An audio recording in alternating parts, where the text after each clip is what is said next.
Hello दोस्तों, मेरा नाम है अजय और आज मैं आया हूँ पानीपत में एक ऐसी दरगाह को देखने के लिए जो ये बोला जाता है कि जिन्नों ने बनाई थी। भाई, मुस्लिम धर्म के अंदर होता है कि जिन्न होते हैं, जैसे भूत होते हैं हमारे हिंदू धर्म में, वैसे जिन्न होते हैं उस टाइप के।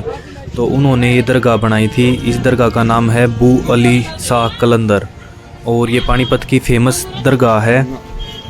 और आपका सबसे पहला क्वेश्चन यही होगा कि बू अली शाह कलंदर कौन थे और उनका जन्म कहाँ हुआ था।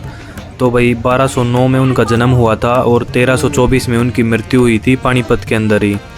और वो भारत में एक चिश्ती आदेश के एक सूफी संत थे जो पानीपत में रहते थे और वहीं पर पढ़ाते थे। भी हम आगे हैं दरगाह के अंदर और यहाँ पे एंट्री गेट के अंदर ही एक पूरी बड़ी मार्केट आपको दिखाई देगी, जिसके अंदर 40 से 50 दुकानें हैं जहाँ पर आपको छोटी मोटी साजो सज्जा का सारा सामान मिल जाएगा। और अंदर लेकर जाने के लिए प्रसाद, चादर, तेल, जो भी सामान चढ़ता है वो सब यहाँ से मिल जाएगा। मैंने भी इस भाई से सारा सामान ले लिया है। अभी चलते हैं अंदर। यहाँ पे कुछ धागे वगैरह मिल रहे हैं, बाबा जी दे रहे हैं। एंटर होते ही भी हमारे को सामने हो जाता है दर्शन और ये हमारे राइट हैंड साइड को है शूज़ रैक। यहाँ पे हम अपने शूज़ दे देते हैं और टोकन ले लेते हैं। और हमारे लेफ़्ट हैंड साइड को है ये एक और दरगाह। ये दरगाह है भाई अपने अल्ताफ़ हुसैन हाली की दरगाह। अल्ताफ़ हुसैन हाली की मज़ार है ये इसके अंदर। और ये पानीपत के एक फेमस पोइट थे, एक राइटर थे। इनका जन्म 1837 में पानीपत में हुआ था और 1914 में पानीपत में ही इनकी मृत्यु हुई थी। उसके बाद इनकी मज़ार यहाँ पे पानीपत में बना दी। और दरगाह में अंदर जाके दर्शन करने से पहले यहाँ पे हमारे को लेफ़्ट हैंड साइड में बाहर निकलते ही मिल जाएगा भाई पानी का एक कुंड। यहाँ से हम जल लेके, पानी लेके अपने हाथ, पैर और मुंह को साफ़ करेंगे 3-3 बार, क्योंकि ये मुस्लिम धर्म में ये बताया गया है कि अंदर सजदा करने से पहले 3-3 बार अपने हाथ और पैर और मुंह वॉश करना है। तो यहाँ पे ये ऐसे ही करने लग रहा है। एक फैमिली है। बड़े बाड़े का निर्माण और अन्य जो इमारतें हमारे को दिखाई दे रही हैं वो सभी का निर्माण जहांगीर के एक सेनापति थे, महाबत खान, उन्होंने करवाया है बताया जाता है। सभी धर्मों के लोग यहाँ पे समान तादाद में आते हैं, जैसे हिंदू, मुस्लिम, सिख, ईसाई, सभी लोग इनकी मान्यता रखते हैं और यहाँ पर आते हैं। यहाँ पे आने का सबसे अच्छा दिन जो वीक में बताया गया है वो है बृहस्पतिवार का दिन, जिसे गुरुवार भी कहते हैं। तो गुरुवार के दिन यहाँ पे ज़्यादा से ज़्यादा संख्या में लोग आते हैं।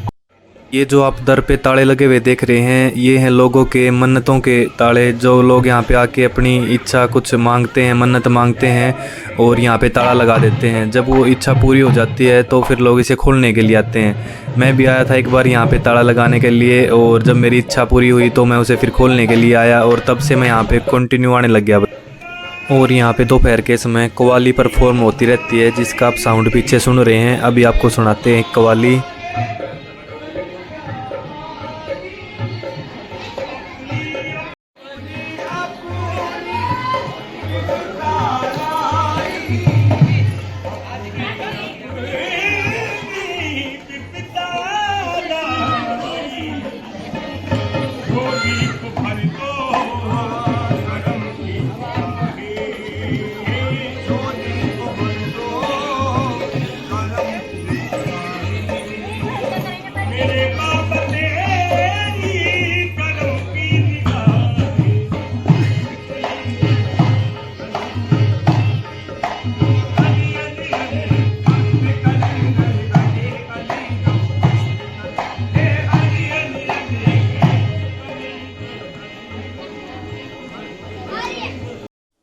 दरगाह की दीवार पे आप देखोगे यहाँ पे कुरान की आयतें लिखी गई हैं जो अरबी भाषा के अंदर हैं।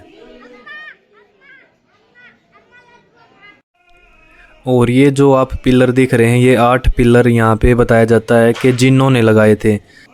और इस दरगाह का निर्माण जिन्नों ने एक रात में पूरा कर दिया था, ऐसा बताया जाता है। और जो ये पत्थर हमारे को 8 यहाँ पे लगाए हुए दिख रहे हैं ये कसौटी के पत्थर हैं, जो कि बहुत महंगा पत्थर आता है। और इस पत्थर का प्रयोग जो है सुनार करते हैं सोने की परख करने के लिए। और लोग यहाँ पे अपनी मन्नत मांगने के लिए यहाँ पे सिक्के भी चिपकाते हैं इसके ऊपर, कि जिसका सिक्का चिपक जाता है उसकी जो मन्नत है, मुराद है, वो पूरी हो जाती है, ऐसा मानते हैं। तो यहाँ पे सिक्के चिपकाए जाते हैं इन पे 8 पिलरों के ऊपर। और ये देखो कैसे पत्थर हैं ये, बिल्कुल भाई बताया जाता है बहुत महंगे आते हैं, बहुत ज़्यादा ही महंगे होते हैं। ये कसौटी का पत्थर बोला जाता है इसको।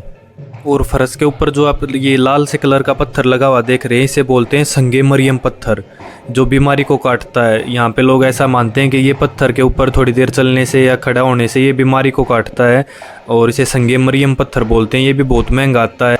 जो भी अंदर बू अलीसा कलंदर के दर्शन करने के लिए जाता है, ये उसके रोगों को कम करता है, उसकी बीमारी कम करता है।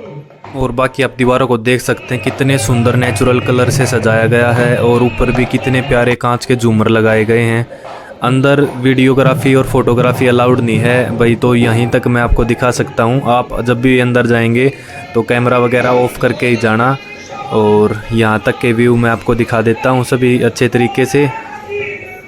इसके बाद अंदर वीडियो और फ़ोटो अलाउड नहीं है, और जब भी आएँ तो अच्छे से दर्शन करके जाएं और फ़ोटो वीडियो ना बनाएं।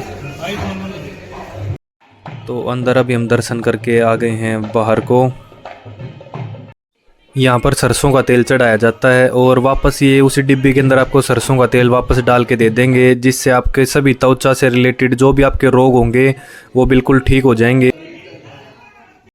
और भी यहाँ पे आपको बहुत सारी मज़ारें दिख जाएंगी अंदर को, और इनका लिखा हुआ नहीं है भाई कहाँ पे ये किन किन की मज़ारें हैं, और तो मैं भी आपको नहीं बता पाऊँगा ज़्यादा इनके बारे में।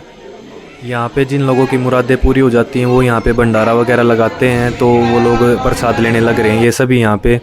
और अब जो ये मज़ारे आप देख रहे हैं, ये मुग़ल बादशाह जहांगीर के वज़ीर महाबत खान की मज़ार हैं, और ये जहर मोहरा पत्थर से बनी हुई है भाई। ये जो उनकी मज़ार है महाबत खान की, ये देखो ये है जहर मोहरा पत्थर। इसके पत्थर का अगर छोटा सा हिस्सा भी हम मिला के पानी के अंदर किसी भी इंसान को दे देते हैं, जैसे किसी जहरीले जानवर ने काटा हुआ है, किसी सांप बिच्छू वगैरह ने, तो वो बिल्कुल ठीक हो जाता है। और अब तक मैं यहाँ पे 5 से 6 बार आ चुका हूँ, और आके जब भी मैं यहाँ पे आराम से बैठता हूँ तो मेरे को एक अलग ही शांति का अनुभव होता है। तो मैं यहाँ के थोड़ी देर आँख बंद करके शांति से बैठ जाता हूँ ऐसे।